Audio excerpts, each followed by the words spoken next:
You've probably read the tale of Peter Rabbit, maybe 100 times. But have you ever really stopped and asked yourself why it works so well? I mean, why is this story stuck around for more than a century? Well, today we're going to treat it like a masterclass.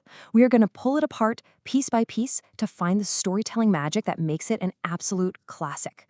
Let's dive in. So that's the big question, right? Why is a simple story about a mischievous little rabbit just so unforgettable? On the surface, it's pretty straightforward. But underneath, Beatrix Potter built this perfect narrative engine. It's so powerful, and today we're going to get right under the hood and see exactly how she did it.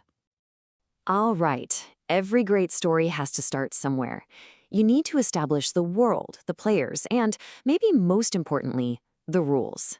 This is called the exposition, and let me tell you, Peter Rabbit's opening is a masterclass in getting it done quickly and brilliantly. First up, the world. It's a cozy, safe little sandbank under a giant fir tree. This is home base. And who lives there? Our characters. 3 good little bunnies. And then there's Peter. See how she does that? Potter creates this baseline of safety and order, which is so important for the chaos she's about to unleash. And then bam, this line. Honestly, this might be the most critical sentence in the entire book. In just a few words, Potter sets the stakes. And they're not vague stakes, they are terrifyingly clear. The rule is simple: don't go into Mr. McGregor's garden. And the consequence? It's not getting grounded, it's becoming dinner. The danger is 100% real. Okay, so the rules are clear, the stakes are sky high. The story doesn't mess around. We jump straight into the rising action. This is where our hero makes a choice that kicks the whole plot into gear, and you can feel the tension start to ratchet up. You can see the choice right here. It's a fork in the road. On one side, you have the good bunnies. They listen, they're obedient, they're safe. On the other side, you've got Peter. He chooses disobedience, he chooses adventure, he makes a beeline for that forbidden garden and squeezes right under the gate. Game on. And at first, breaking the rules pays off. Big time. Peter gets exactly what he wants. An incredible feast. Lettuces, beans, radishes. He is having the time of his life. For a moment there, it really seems like disobedience was the right call after all. Aha! But here it is. This is the pivot. Before a villain even shows up, the consequences start on the inside. He feels sick. He overdid it. That little stomachache is the very first sign that the fun and games are officially over.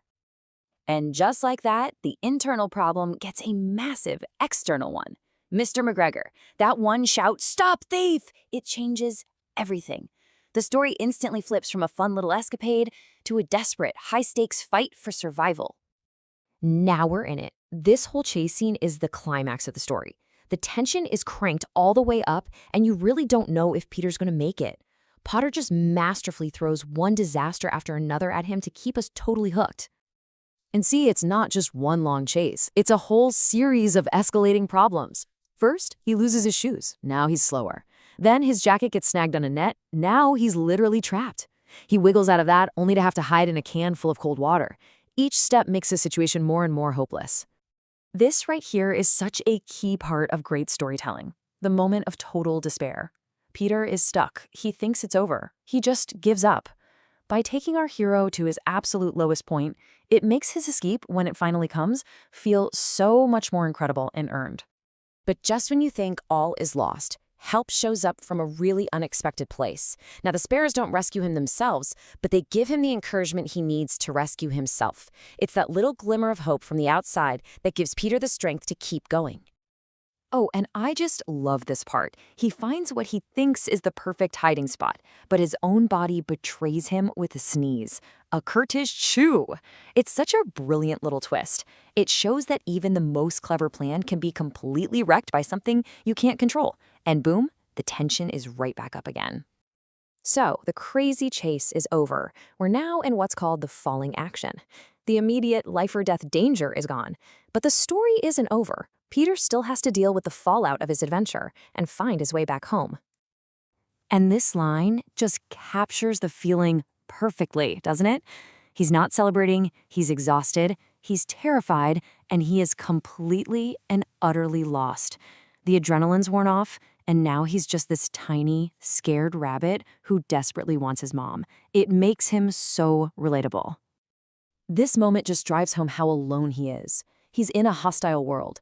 Even the other creatures in the garden can't help him. He is all by himself, stuck with the consequences of his choice. And he realizes the only one who can get him out of this is him. And at last, we get to the resolution. This is it, the end of the line, where the central problem of the story gets solved, Peter finds safety, and we get the moral of the story, delivered perfectly.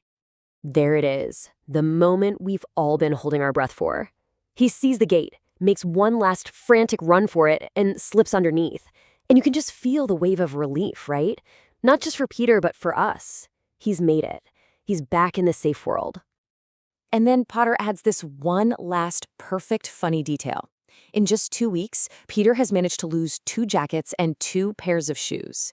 It's a great reminder that, yeah, this was a life-changing adventure for Peter. Before his poor mother, it's just business as usual. It's such a real and relatable touch. This right here lays out the moral of the story so clearly. The good bunnies, the ones who listened, they get a fantastic dinner of bread, milk, and blackberries. And Peter, the rule breaker, he gets sent to bed with chamomile tea for his tummy ache.